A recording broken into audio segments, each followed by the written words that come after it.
All right, the first stage I'm going to call the credibility stage. The credibility stage. And so this was, in all three cases, this has to do with developing a reputation for competence, for goodwill. You want the best for people, you get along with people, with charisma, the ability to have the kind of presence with people and voice qualities and language where you have the capacity to get people excited about something. And so the first thing is just developing credibility. And you can see that in all three stories. In the Camp Umaba story, we had it just because I grew up going to camp. I was the hometown boy. And then for years, we had been volunteering. We had good relationships with the board members and the other staff members. And so I had credibility to be able to talk about, here's something that we could do. In the example of study abroad, I had developed a close relationship with the director the dean of the study abroad program. He and I had become friends, and I knew that he had a vision for the kind of programs that I wanted to start. Okay, and so that really helped to get that program moving. And in the launch of the Rhetoric and Leadership program, I arrived with a little bit of a reputation, a good reputation, but then I just spent that first year building it, getting to know everybody, trying to be helpful where I could, just kind of sharing, what could it be like, and then also just making sure that whatever I did, I did it well. Okay, so that's the credibility stage, and as that was happening, we were also formulating vision. So we're thinking about, here's where we are, but what could it be like? Now, I'll tell you in a later module, I'll give you some more specific tools for what that looks like. But with the Confidence Course program, it involved taking the board members out, letting them see an example of a confidence course that was already being used, talking about why it mattered, what it could be. We could do this, okay? And in the Pepperdine Study Abroad program, in some ways it was that piece of that paper towel that Mark Moore drew a picture on, and sharing that with students and others. And for Pepperdine, it was this idea of the Rhetoric and Leadership program, and people are doing it, and this fits Pepperdine's mission. Yeah, we could do this. The third stage I call the alignment stage. The alignment stage.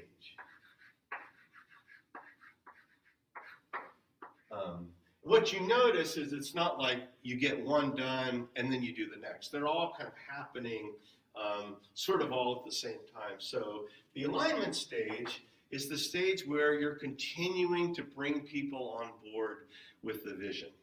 So with the Pepperdine Study Abroad program, it was getting the director on board with our vision, and it was getting students excited about it as well. Because if you don't have students, that's not going to go anywhere. So sharing that vision with the students, with the Rhetoric and Leadership program, it was all of those lunches that I had with our colleagues outside of the division, and it was also the conversations I was having with my colleagues in the division, getting people on board. Lots of cups of coffee, lots of conversation. So that's the alignment stage, and that's often where things fall apart, when they have a great idea, but they haven't done the work of just having conversations with people, getting them on board. The last stage is the stage of, I would call it execution. And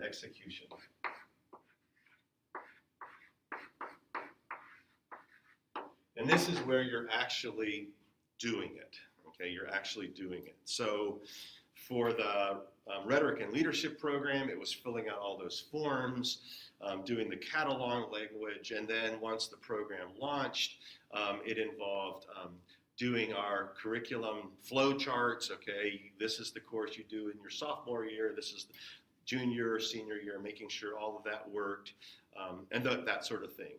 For the Confidence course, it was just building it and then writing a curriculum. And then for the Study Abroad program, it was putting the schedule in place, the curriculum in place, making sure we had everything we needed to recruit students, to get them there, to get them back safe and sound.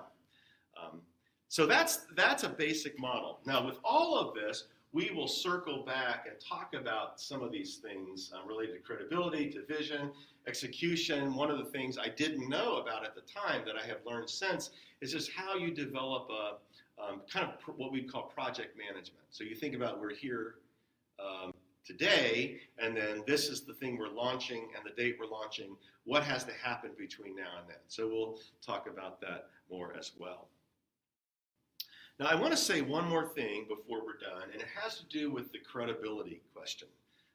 So when I think about credibility, just in my own experience and model, I think about just trying to get to know people, building goodwill, demonstrating charisma. I'm excited to be here, that sort of thing.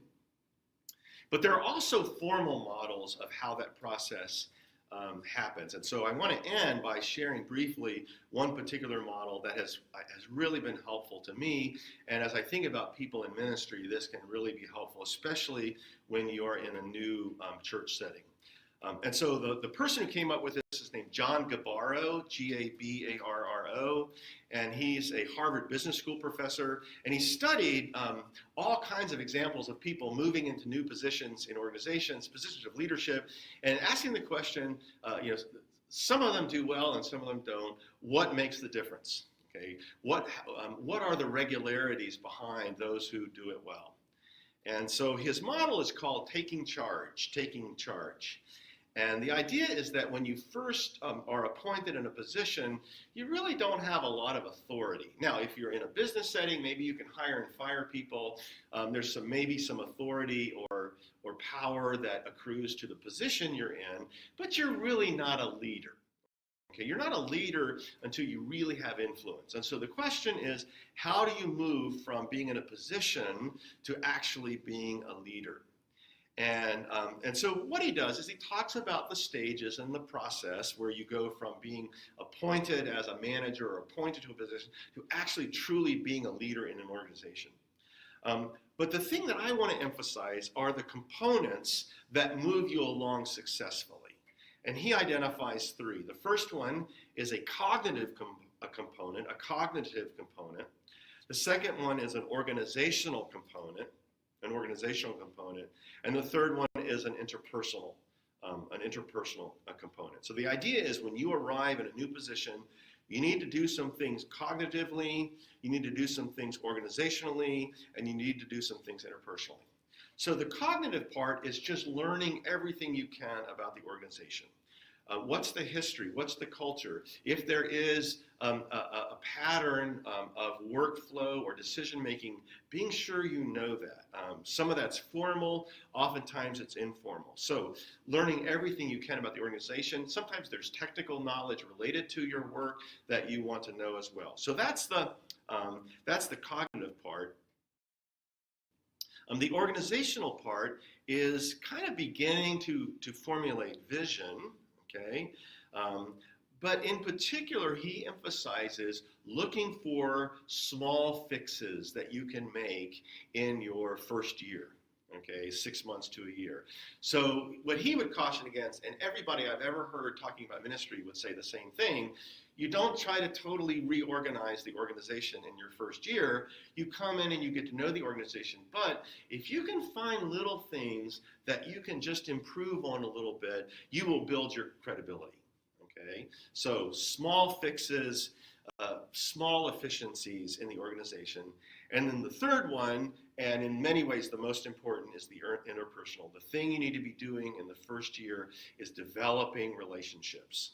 So developing relationships with everybody that you can, but especially trying to develop relationships with key decision makers.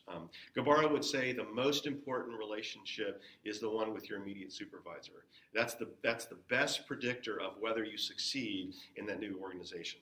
So developing interpersonal relationships. Now I can tell you, somebody that I knew in ministry came into a church with this massive reorganization plan, and had not gotten to know people, had not really taken the pulse of the congregation, had not really thought about, well, what what do they want? What are they good at? What are their needs? He sort of came in with this external agenda, and I'll tell you, it didn't work. The congregation was not sure that he even loved them. They even cared about them. And here he's going to come in and just sort of fix them, and it was a disaster.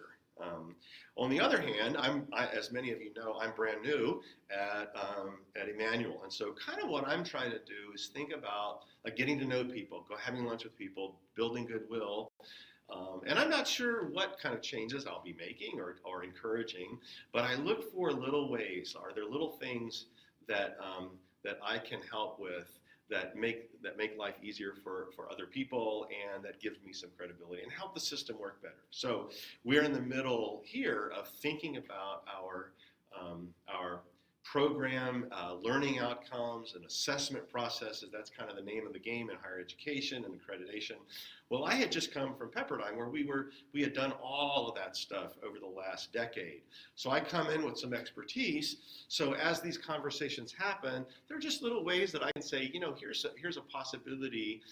Most program learning outcomes seem to emphasize knowledge, skill, and formation. So maybe there's a way of simplifying what has been a very cumbersome process. So it's a little thing, but it made things go smoothly. So those sorts of things, those little things, are the things that make that build good relationship and good credibility in organization. So that's a little bit more of a formal understanding of the credibility side.